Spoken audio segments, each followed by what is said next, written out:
بسم اللہ الرحمن الرحیم۔ ابو سعید بن ابی فضالہ رسول اللہ صلی اللہ علیہ وآلہ وسلم سے نقل کرتے ہیں کہ آپ نے فرمایا، جب اللہ تعالیٰ قیامت کے دن جس کے آنے میں کوئی شک نہیں ہے سب آدمیوں اولین و آخرین کو جمع کرے گا تو ایک منادی یہ اعلان کرے گا کہ جس شخص نے اپنے کسی ایسے عمل میں جو اس نے اللہ کے لیے کیا کسی اور کو بھی شریک کیا تھا وہ اس کا ثواب اسی دوسرے سے جا کر طلب کرے،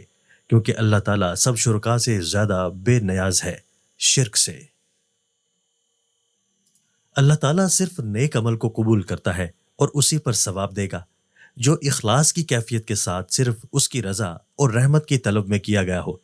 اور اس کے برخلاف جس عمل سے اللہ کے سوا کسی اور کی بھی خوشنودی یا اس سے کسی قسم کی نفع اندوزی مطلوب و مقصود ہو تو اللہ تعالیٰ اس کو قبول نہ کرے گا۔ وہ نہایت بے نیاز اور شرک کی لگاوٹ سے بھی بیزار ہے۔ یہ انجام تو ان اعمال کا ہے جو اللہ کے لیے کیے جائیں لیکن نیت میں پورا خلوص نہ ہو، بلکہ کسی طور پر اللہ کے سوا کسی اور کی بھی لگاوٹ ہو، لیکن جو نیک اعمال محض ریاکارانہ طور پر کیے جائیں جن سے صرف نام و نمود، دکھاوا اور شہرت اور لوگوں سے خراج عقیدت وصول کرنا ہی مقصود ہو،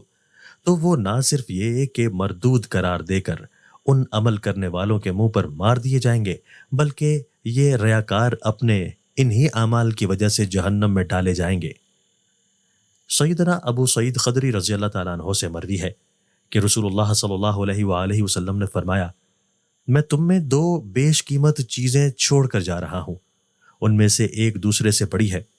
اللہ تعالیٰ کی کتاب ایک رسی ہے جس کو آسمان سے زمین کی طرف لٹکایا گیا ہے، اور میری نسل میرے اہل بیت ہیں، اور یہ دونوں چیزیں جدا نہیں ہوں گی یہاں تک کہ دونوں میرے حوض پر آ جائیں گی۔ سیدنا ابو ہریرہ رضی اللہ تعالیٰ عنہ بیان کرتے ہیں کہ رسول اللہ صلی اللہ علیہ وآلہ وسلم نے فرمایا، آدمی کی جماعت کے ساتھ نماز اس کے گھر والی اور بازار والی نماز سے 25-26 گنا زیادہ ہوتی ہے، اور وہ اس لیے کہ جب تم میں سے کوئی وضو کرتا ہے اور اچھی طرح وضو کرتا ہے پھر وہ مسجد میں آتا ہے، اس کا نماز کے علاوہ اور کوئی ارادہ نہ ہوتا، اس کو کھڑا کرنے والی نماز ہی ہوتی ہے، تو وہ جو قدم بھی اٹھاتا ہے اس کی وجہ سے اس کا ایک درجہ بلند کر دیا جاتا ہے اور ایک غلطی کو مٹا دیا جاتا ہے، حتیٰ کہ وہ مسجد میں داخل ہو جاتا ہے۔ جب وہ مسجد میں داخل ہو جاتا ہے تو وہ نماز میں ہی رہتا ہے جب تک نماز اس کو مسجد میں روکے رکھتی ہے، اور جب تک آدمی اس جگہ پر رہتا ہے جس میں اس نے نماز پڑھی ہوتی ہے تو فرشتے اس کے لیے دعا کرتے ہوئے یوں کہتے ہیں، اے اللہ اس کو بخش دے، اے اللہ اس پر رحم فرما، اے اللہ اس کی توبہ قبول کر۔ دعا کا یہ سلسلہ جاری رہتا ہے جب تک وہ شخص کسی کو تکلیف نہیں دیتا یا جب تک بے وضو نہیں ہو جاتا۔